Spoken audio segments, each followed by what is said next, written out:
Bonjour, j'aimerais aujourd'hui vous raconter une aventure d'un ami de Gilda la girafe.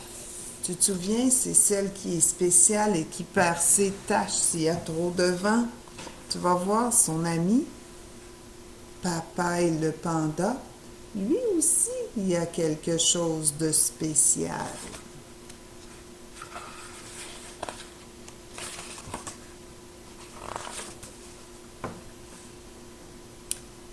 Au pays des pandas, le ciel est presque toujours bleu. Mais voilà qu'aujourd'hui, un petit nuage se montre le bout de son nez. Un nez vraiment très très noir. Oh oh, dit Ossobuco l'orang-outan. On dirait qu'il va pleuvoir. Ah ah, ajoute Croc en jambe le crocodile. Un orage se prépare. Oh, vite, s'écrie Gilda la girafe. Il faut avertir Papaye. Je me demande bien pourquoi c'est si urgent de l'avertir, hein? Dans la forêt de bambou, loin de ses trois amis, Papaye le panda chantonne. Pom pom pom pom pom pom pom. Il ne voit pas le petit nuage qui grandit et grandit encore à la vitesse du vent. Comme d'habitude, il est dans la lune et comme d'habitude, il a oublié ses lunettes. Alors il ne voit pas le gros nuage arriver. Plic, fait la première goutte en tombant sur une roche plate. Ploc, dit la deuxième goutte en tombant sur une pierre ronde. Plouc, ajoute la troisième en touchant la tête de Papaye.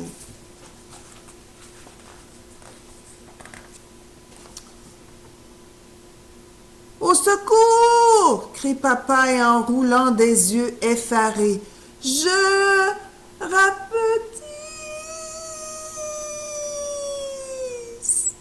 Aussitôt dit, aussitôt fait. Le panda géant a bientôt la taille d'un bébé souris. C'est ce qui arrive quand on est allergique aux gouttes de pluie. Oh là là! De toutes ses petites forces, Papaye court vers sa maison. Bientôt je serai au sec, se dit-il pour se réconforter, et tout ira beaucoup mieux. Au même moment, les branches se mettent à craquer. La terre se met à trembler et une énorme voix se met à crier. Oublie pas que Panda est rendu aussi petit qu'une coccinelle ou un papillon. Il est très petit.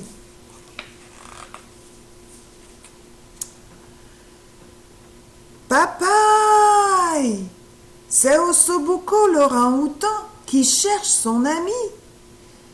Papaye! Je suis ici! Hurle Papaye de sa voix minuscule. Sous la violette! Ah, la violette, c'est la fleur ici. Papaye s'est caché sous la fleur, puis sa voix est devenue tout petite. Je ne sais pas si Ossobuco l'entend. Et non, Ossobuco n'a rien entendu, rien qu'un ridicule couinement de souris. Il poursuit donc sa course folle sans savoir qu'elle le mène tout droit vers la violette du petit panda. Le pauvre Papaye saute à droite, rebondit à gauche, se roule en boule, puis déboule. La tête en haut, la tête en bas, il dévale la colline de haut en bas, en essayant de ne pas se faire écraser par les pattes de son ami Ossobuco. Et plouf! Il tombe dans la rivière, ballotté par les vagues, cerné par les algues, il attrape la première chose qui passe à sa portée. Et c'est la queue de Cannelloni le caneton ravi. Ouf! Se dit-il, je suis sauvé! Mais un cri retentissant couvre le crépitement de la pluie. Papaye! Papaye! Ah, ses amis le cherchent, hein? C'est Croc-en-Jambe, le crocodile, qui ouvre grand la bouche pour appeler son ami Papaye. Oh non! Papaye et le caneton sont entraînés par le courant. Ils se dirigent tout droit vers Croc-en-Jambe et ses 35 dents. Heureusement, Cannelloni le canard n'a pas oublié ses lunettes, lui. Il bat désespérément des ailes. Vite, encore plus vite, et il s'envole enfin sous le nez du crocodile qui ne se doute de rien. Parce que le crocodile, il n'a pas vu qu'il y avait Papaye sur le dos du caneton. Bravo, se dit Papaye en survolant la jungle. Me voilà hors de danger. Malgré les grondements de l'orage, malgré les gifles du vent, le petit panda tient bon. Il s'agrippe du mieux qu'il peut à la queue du caneton. C'est alors qu'un éclair déchire le ciel et qu'un formidable cri retentit comme un coup de tonnerre. Papaye! Papaye! Papaye! Le panda reconnaît aussitôt la voix de sa grande amie Gilda la girafe, mais le caneton affolé change brusquement de direction. Papaye est ballotté dans tous les sens, il n'en peut plus, il va tomber. Le petit panda tourbillonne comme une feuille d'automne emportée par le vent. Et paf, il échoue entre ciel et terre, directement sur la tête de son amie Gilda. Bon, se dit Papaye un peu secoué, tout va bien se passer désormais. Gilda, elle, n'a aucune idée. Se débarrasser de la bestiole qui lui chatouille les oreilles. Elle ne sait pas que c'est son amie. Elle saute à pieds joints, fait des cabrioles, se secoue comme un toutou, tant et si bien que Papaye perd l'équilibre, tombe sur les fesses et glisse comme un champion de luge. On le voit glisser, viou, sur le cou de son amie Gilda. Du sommet de la tête, en passant par le cou vertigineux, il dévale le dos montagneux, emprunte la dangereuse passerelle de la queue pour se retrouver enfin sain et sauf sur un vulgaire tas de sable mouillé. Gilda, délivrée de la gênante bestiole, s'enfuit sans se retourner. Alors elle n'a pas vu que c'est son ami.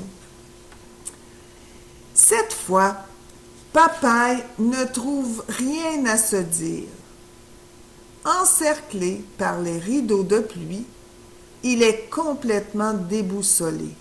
« Bonjour, drôle de souriceau, dit Tartelette la tortue. Beau temps pour prendre une douche? Je ne suis pas un souriceau, s'exclame Papaye. Je suis un panda géant. Un panda géant? Demande la tortue avant d'éclater de rire. Mais oui, ne vois-tu pas que je suis terriblement allergique à l'eau de pluie? Si je continue à rapetisser, je vais disparaître complètement. Tartelette se gratte la tête, fronce les sourcils, puis finalement, elle sourit. « Tiens, dit-elle en enlevant sa carapace, mets-toi à l'abri dans ma maison. Je dois sortir prendre une douche de toute façon. » Oh, wow, regarde, Panda est confortable dans la petite maison. Avec un grand soupir de soulagement, Papaye se glisse dans la carapace de la tortue. Le voilà enfin, bien au sec, bien au chaud. Après tant d'émotions, il s'endort aussitôt, mais se réveille bientôt en sursaut. « Ah! Crie Papaye. J'étouffe! Il faut dire que pendant qu'il ronflait, à l'abri de la pluie, le panda a peu à peu repris sa taille normale. Une taille qui ne ressemble pas, mais pas du tout, à celle d'une guêpe. Oh là là, regarde ce qui est arrivé. Papaye a repris sa taille et là, il est coincé dans la carapace. Papaye, c'est toi, s'exclame Gilda, croque-en-jambe et Ossobuco. Nous t'avons enfin retrouvé. Le pauvre panda ne peut plus respirer et encore moins parler. Il pointe du doigt le ciel bleu où le soleil luit maintenant de tous ses feux. Super, dit Ossobuco, il ne pleut même plus.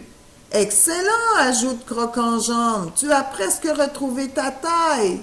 Magnifique, renchérit Gilda, ton nouveau gilet te va très bien. Oui, mais il étouffe son nouveau gilet, hein? Les trois amis, tout émus, entourent Papaye pour le serrer dans leurs pattes. Et pff, celui-ci se dégonfle comme un soufflé mal cuit. Il se glisse tout de suite hors de la carapace et reprend son souffle. Oh, oh, oh, sous le regard abasourdi de ses amis. Ouf, leur dit-il de sa voix redevenue minuscule. Vous m'avez sauvé la vie avec votre pelage gorgé de gouttes de pluie. Je vais enfin pouvoir sécher au soleil et grandir sans étouffer dans un corset. Alors, les gouttes de pluie qu'il y avait sur le pelage de ses amis, on se rappelle, il est allergique aux gouttes de pluie, l'ont fait rapetisser encore. Alors, ça lui a permis de sortir de la carapace. Maintenant que tout est rentré dans l'ordre, Papaye n'a plus qu'une seule envie.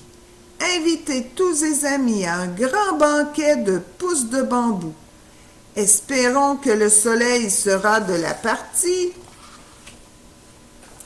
Alors, j'espère que tu as aimé cette drôle d'histoire. Une chance que nous, on ne rapetisse pas sous la pluie, hein? Et je vais te proposer dans la description des vidéos, des petites vidéos qui vont t'aider à apprendre des choses sur les pandas, mais aussi à voir des vrais pandas dans leur milieu naturel. Je suis certaine que tu vas beaucoup aimer ça. Je te salue, à la prochaine!